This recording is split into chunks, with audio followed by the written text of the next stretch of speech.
But what I did realize is I hired a coach, but I got slower. So that's usually not what you want to happen.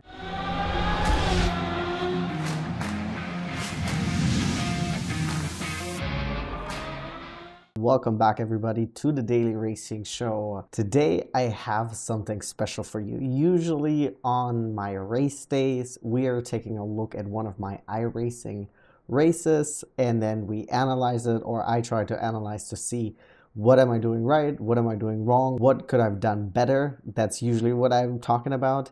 But lately, I mean, even though I'm at the very beginning of my iRacing career, I felt like I wasn't improving as much as I wanted to.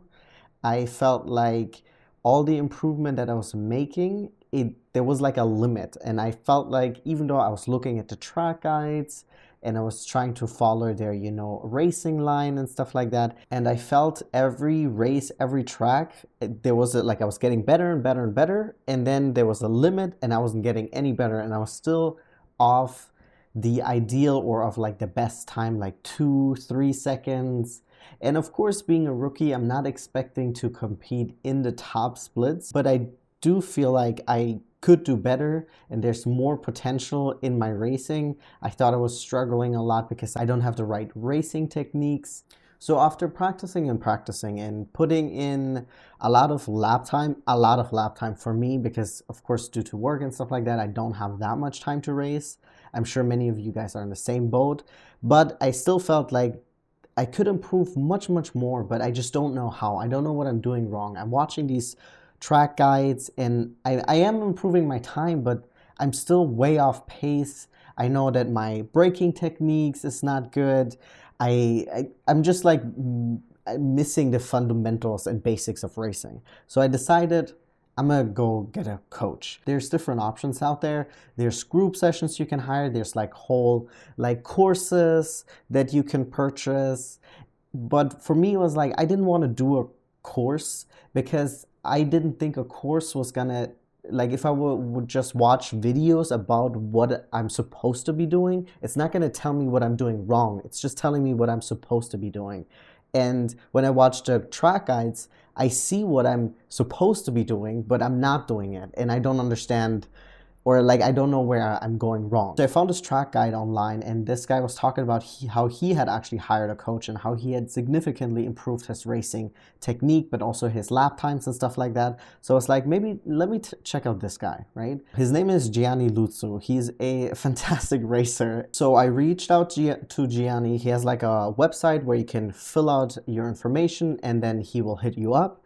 And that's exactly what I did. I reached out to him, he hit me up, and then he invited me to his virtual racing school team, which VRS or virtual racing school is a telemetry add-on for iRacing that essentially breaks down what you're doing on the lap, and then you can compare it to anyone else. And it's completely free to sign up. And then he added me to his team. When I start up iRacing, I also start up the VRS software, and then it will just essentially save all my telemetry and all my data, and then when we have our session, we are able to take a look at it. For my first coaching session, I wasn't actually able to put in time on the VRS or on iRacing, so we went over theory because I was telling him how definitely my braking was way off and I didn't know what I was doing wrong and I didn't know how to improve, and I felt like I was locking up a lot and I could hear my tires screeching and stuff like that.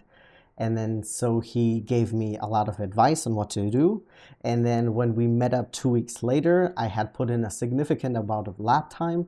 But what I did realize is I hired a coach, but I got slower. So that's usually not what you want to happen. I think my fastest time on the Okayama International Circuit was 152.0. And with the new racing technique, the fastest I could do was 152.5. So it was actually half a second slower.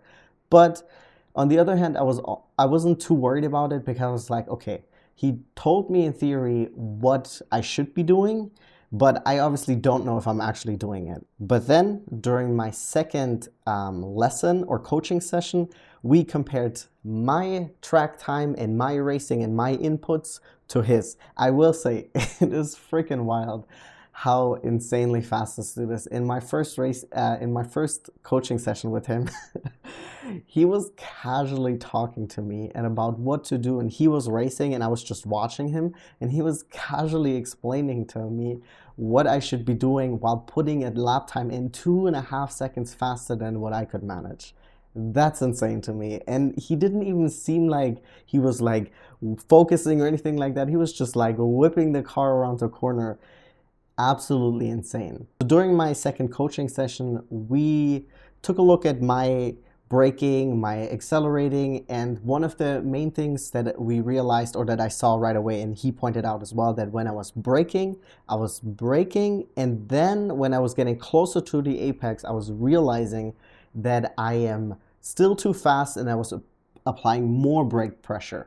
While what I was supposed to be doing is apply the most amount of brake pressure in the beginning and then start to fade off, also known, of course, as trail braking. But I was trail braking, but I was also trail braking. I was doing it kind of the opposite way. So I was applying brake pressure, I was applying more brake pressure, and then I was easing off. So that was one of my main things that I was doing wrong. And then in hindsight, when we were talking about it, and when I was looking at the data, and I was like, yes, I do remember that a lot of times when I'm at the apex, I'm realizing I'm carrying a lot of speed with me. And so I'm pushing down on the brakes more before I'm starting to ease off. So that was one of the main things I was already doing wrong. And the second thing that I was doing wrong was that there was a lot of times where I was coasting. There was like a lot of times on a track where I was like, maybe for like anywhere between 5 to up to 20 meters, I wasn't on any pedal. I wasn't on the brake pedal. I wasn't on the gas pedal. And that's bad. I should be on one of the pedals at all times. And what I also realized really quickly is that when people in videos are talking about, okay, you're lifting, I always lifted completely off of the gas pedal. So, oh, this is a corner and you just lift off.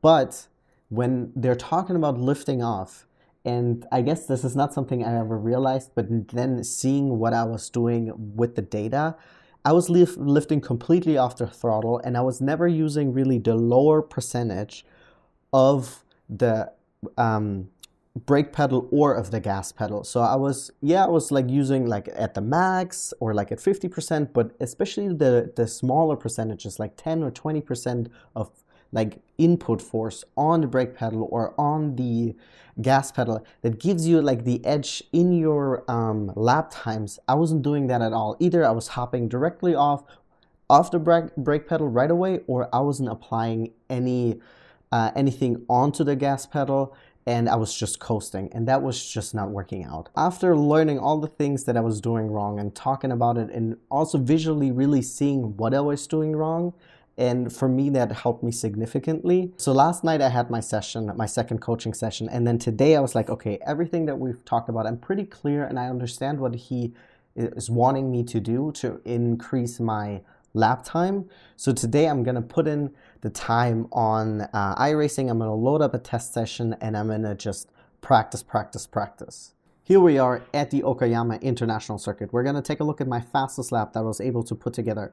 I do want to say, of course, this is not a perfect lap. There's still much time to make up, but this just shows that if you actually have someone out there who can show you, hey man, this is what you're doing wrong, and this is what you need to be doing, and then if you can find the time to put in the practice and then actually apply it, your lap time can improve significantly. And this is coming from someone who's been iRacing for a couple weeks or a couple, maybe a month or two. I haven't done a lot of races. You can see the few races that I've done on YouTube here, and you guys can see that obviously my racing is not where it needs to be. And anyways, I wanted to show you guys this because I am very proud of this. It's not, once again, it's not perfect, but it is much greater than where it was before. I'm really, this corner, especially just now, the first corner of the first turn of the track, I've gotten much better at it. It feels much better. Here I'm upshifting very early because I'm carrying much more speed through that second turn. Now going into this turn, one of the main things that I've learned, I used to shift already when I started braking. Now I don't upshift until I'm ready to get on the gas pedal. That has significantly changed the way I'm approaching a corner because I'm not on the clutch the whole time. I'm just focusing on hitting my braking point and then easing off of it. And going down the straight, this corner actually, when you hit it correctly, it's actually my favorite corner on the track. It really, really feels great. You can carry a good amount of speed through this one. I think if you're over 70 kilometers an hour going through that corner, you're good, or at least I know I'm good. These two corners I used to struggle with a lot. I couldn't get them down consistently because I was lifting off of the gas pedal. I wasn't feeling the car anymore. It was just rolling. Now, because I'm just lifting off a little bit off the gas pedal, I'm feeling the feedback of the car much more. The car is able to also work with me with the weight shifting around, and it makes it much easier to get around the corners. And then you can even cut this corner even more.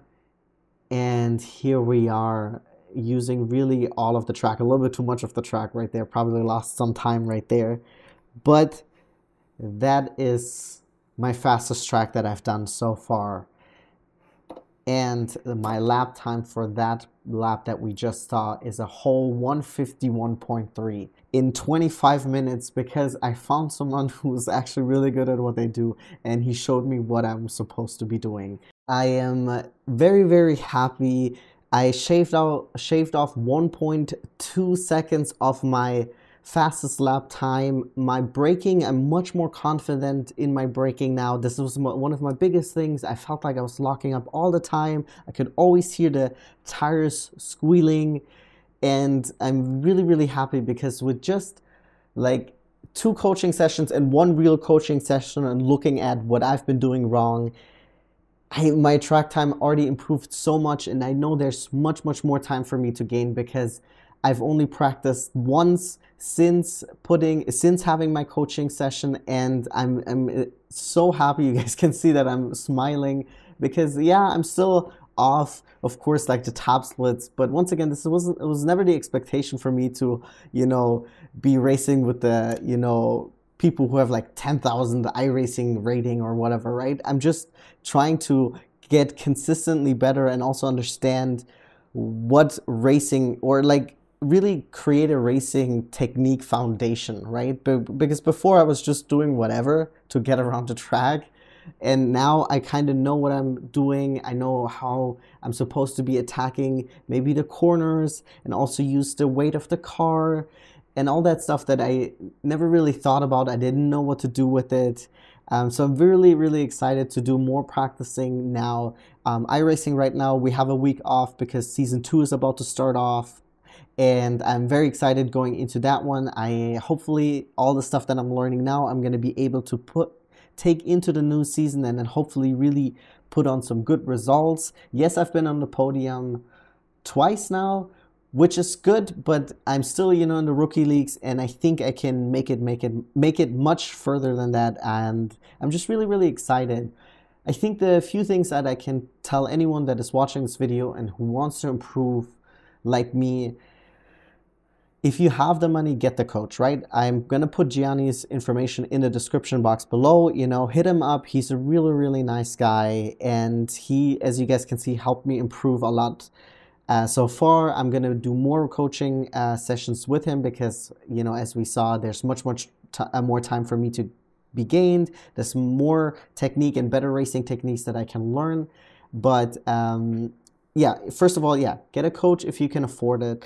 But also, don't do what I was doing. I was thinking like, oh, maybe I need to get new equipment and stuff like that. Maybe my steering wheel, the G29 that I have, is not good enough. Sure, there's much better racing or sim racing gear out there, but in the beginning, me as a rookie, I don't need that. A Fanatec, whatever, racing pedals and steering wheel is not going to make me faster. It's really just the foundation of having proper racing techniques down that will make me faster right now, and everything else is, for down the road. But the few things I could advise anyone who might not be able to get a coach at this very moment for whatever reason, I do think that the telemetry The VRS, the Virtual Racing School, is incredibly helpful because if you look at the data, it made me really understand what I was doing wrong. However, if you don't have anyone to analyze it, it might be a little bit more difficult to improve. However, I think one of the biggest things that can also help you without getting a coach is using the active reset in a test session. I've used it many, many times to practice corners over and over again. And when I say over and over again, I sometimes sit there and I do the same corner for about 40 minutes until I feel confident that I have it down. And then it might be that the next time I jump in, I mess it up and then I maybe, I have to practice it again. But really using the active reset ever since iRacing has implemented, because apparently they didn't always have to do it, it will make your life much easier. If there's a corner you're like, listen, I'm losing half a second, I'm losing however much time, set your active reset and use it, do it over and over and over again. However, don't be like me and do it over and over and over again, and then eventually the grip on your tires are gone because you've put in so many laps. Just make sure if you feel like I was improving on the corner and now I'm not getting it at all, just go, reset the car, because I didn't realize that, of course, you have your regular wear and tear on the tires especially. I obviously heard the racing engineer telling me, I'm running out of fuel, come into the pits and stuff like that. And I was like, yeah, whatever. But I didn't realize that, of course, my tires were wearing down significantly. And at some point, the last turn on the Okayama track, I wasn't able to hit it anymore. I was constantly going off track, or I had to slow down so much where I wasn't going around it fast enough anymore. I was losing like 200s, and I was like, what am I doing wrong?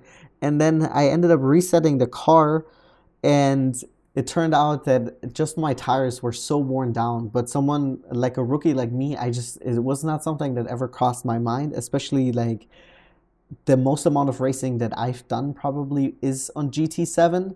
And there, if you're resetting a practice or something like that, your tires don't wear down, as far as I know.